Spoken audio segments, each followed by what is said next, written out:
Hey, good morning. Elle here, coming to you live from Miami, Florida.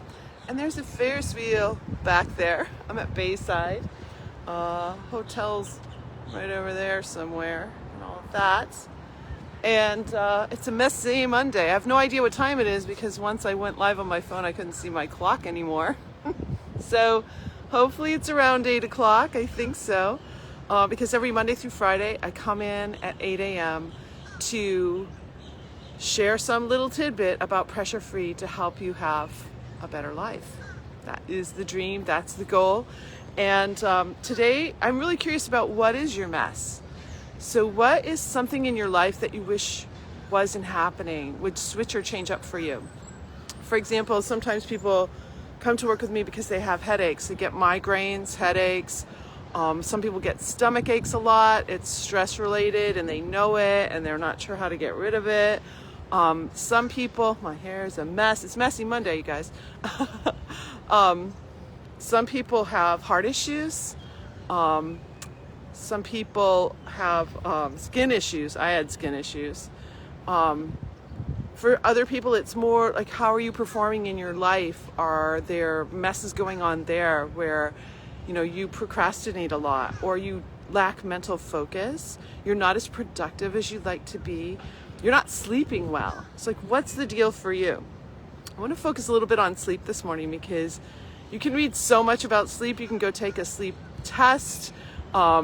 Sleeping well is it's a basic human need, right? We need to be able to sleep so we can function. And what most people don't know is that the number one cause of not being able to sleep is the release of fight or flight stress hormones. So it's not necessarily your screen, coming on and looking at your screen before you go to bed, though that can have an impact. It's whether or not something has made you feel a certain emotion strong enough that you trigger fight or flight. When you trigger the fight or flight stress hormones, the first flood is adrenaline. Well, that's going to give you a lot of fat and glucose in your bloodstream. So you're going to have you're going to be awake, very awake. And then you're going to go into a little downturn. So it's like after the high, if you will. And then a second flood of hormones goes out. Those are called glucocorticoids. When cortisol, they go right into your bloodstream to fix your brain cells and your extremities where you've wicked a bunch of fat and glucose out of the cells. So we want to get the cells back to normal, and that's the function of glucocorticoids. However, when they hit your brain, they cause two things. They can cause insomnia. Well, great. Now you can't sleep, and now that's going to make you anxious or some other emotion, annoyed or angry, and it's going to kick off the cycle all over again, which will cause you to have a pretty sleepless night. Some people, you might get to sleep, but then at 2 or 3 a.m. you're wide awake. That's really, if we could chart the floods of hormones in your body, we would see why. And other people, like if you triggered earlier in the day, you can't get to sleep. Jet going overhead. So these floods of hormones are the number one cause of insomnia. And then the other thing that's going down is that when glucocorticoids hit your brain, you can feel anxious for no reason. So if you ever feel anxious for no reason, general anxiety disorder, if you've been diagnosed with that, one of the reasons can be that you're just triggering these stress hormones so much that the hormones are actually causing you to feel a certain way. So as one of my friends, when I first shared all this with her, she goes, "Oh my gosh, you're telling me my biology is informing my psychology." And that is true. And then vice versa. Because when your brain is off, your body is reacting. Plus these hormones do a lot of damage to your body too. So whatever your mess is, when you can get a handle on the stress hormones, your brain can work better, you can sleep better, all of your body processes are going to work better. So let's give you a tool today. I'm going to give you a mind tool today, and this mind tool is just a question. I call it the empowering question. If you ever start your questions with why, like why can't I do this, or why is this happening to me?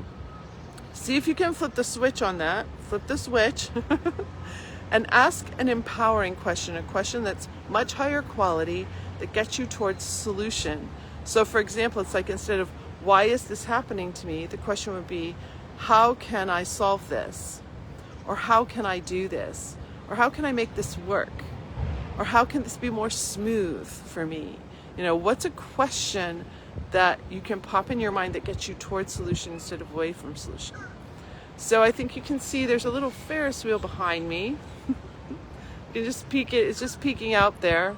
I don't know if I can get my finger to show it because I'm backwards. So it's there. It's back there. Ferris wheel is my starter tool for my clients because it involves emotion.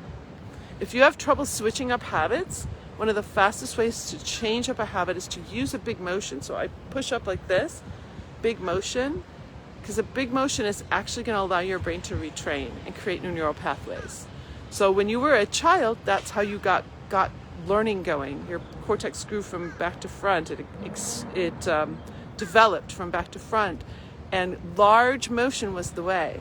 So it's not a good idea to quiet our kids. We actually want them to move a lot because that's what gets the cortex developing. And as an adult, when you make a big motion that's unusual to you, your brain can do the same thing, and you can start to create a new habit pretty quickly with just that little trick. So if this has been helpful, I'm going to finish my little walk here along in Miami, and I'll see you tomorrow morning. Bye.